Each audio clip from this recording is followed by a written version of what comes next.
You will never earn more than the person you believe you are. Not for long. Today we're going to expose exactly how your self-image holds your income back and give you an exact actionable framework to avoid it in your life. Your income, your opportunities, your risk tolerance, even the decisions you think are logical are all limited by your self-image. And if that identity doesn't change, neither will your financial life. My name is Taz Zafar and I've spent years being a successful investor with 6-digit plus returns and an entrepreneur with expertise in sales. And after studying behavior across investors, entrepreneurs, and high performers, one pattern appears again and again. People don't rise to the level of opportunities available to them. They fall back to the level of identity they're comfortable with. And that is the most powerful wealth trap of all, because it operates silently from the inside. If you understand this video, I promise you, it is gonna make major changes in your life because it might be the most important video of the series. Let's begin by answering one question. What is your identity? Your identity is your internal definition of who you are, what you deserve, what is normal for you, and what is possible for you. It shapes perception before you even make decisions. Your identity filters reality according to you. If you see yourself as someone who struggles financially, you will interpret risk as danger, opportunity as unrealistic, growth as uncomfortable. Not because it is objectively true, but because it doesn't match who you believe you are. Your brain protects identity, even when identity limits you.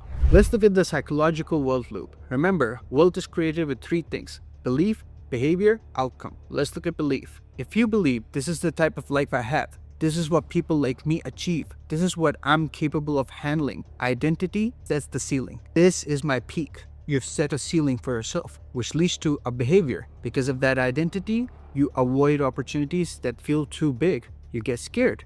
You underprice your value. You hesitate when growth accelerates fast, and then that hesitation returns you to your familiar financial patterns. You self-correct when success feels unfamiliar. You unconsciously restore identity equilibrium. You value yourself less. You charge less when you can charge more because you're scared. You can't even comprehend that you can charge $1,000 for a service because you've been so used to just charging $10 for that service. All of this results in an outcome, and that outcome is that the income stabilizes at the identity you have created for yourself. Your growth attempts fade, opportunities start to shrink, and your potential remains unused, not because of abilities, but because of internal alignment pressure. Now let's talk about why success starts to feel uncomfortable.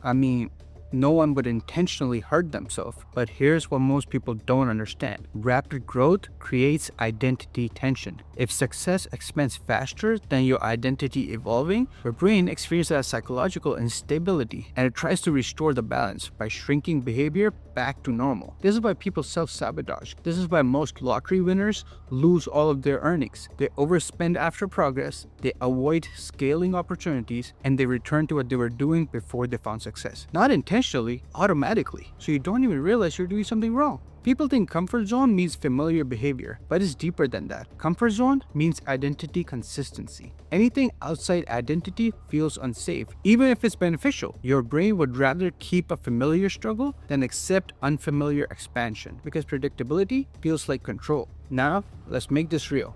Let's imagine this random guy. He grows up believing people like me don't become wealthy. That person gets a high income opportunity. At first, he gets excited. Then, discomfort starts to seep in. Then, subtle behaviors appear. Procrastination, doubt, overthinking, missed execution, and opportunity starts to fade. And then they say, it just wasn't meant for me. But what actually happened? Identity rejected expansion. Now let's talk about how identity determines risk tolerance. Risk tolerance is not logical, it's identity-based. That's why people say everyone has their own risk tolerance. Wealth feels foreign, risk feels threatening.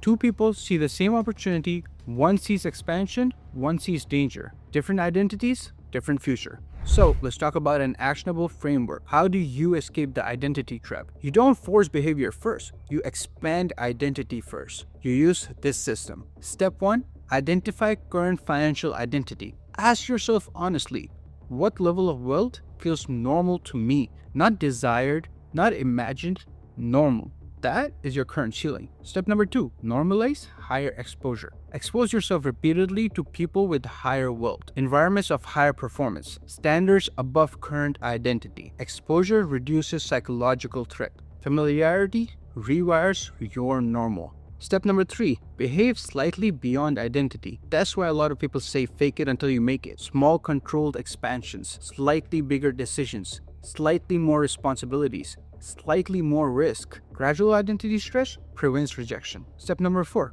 update internal narrative. Replace "this is not for people like me" with "I'm becoming the type of person who operates at this level." Identity must be written consciously. Be delusional. That's why most successful people, the rags to riches story, have always been delusional. My friends, when identity expands, everything changes. Risk feels different. Opportunities look different. Decision feels natural. You stop forcing growth and you start expressing it. Wealth stops feeling like something you chase and becomes something that aligns with who you are. This is when financial behavior stabilizes at a higher level, not temporarily, permanently. Now you understand the full structure. Safety controls your environment, fear controls your emotion, identity controls everything. Wealth is not just financial, it is a psychological architecture. And once you understand how wealthy people actually think, you can design your decisions differently. If you haven't seen the rest of the episodes of this series, I highly recommend go watching them. And in the next series, we break down how wealth is actually made and how to go from zero to wealthy. Be on the lookout for the next series. New videos every Wednesdays and Sundays.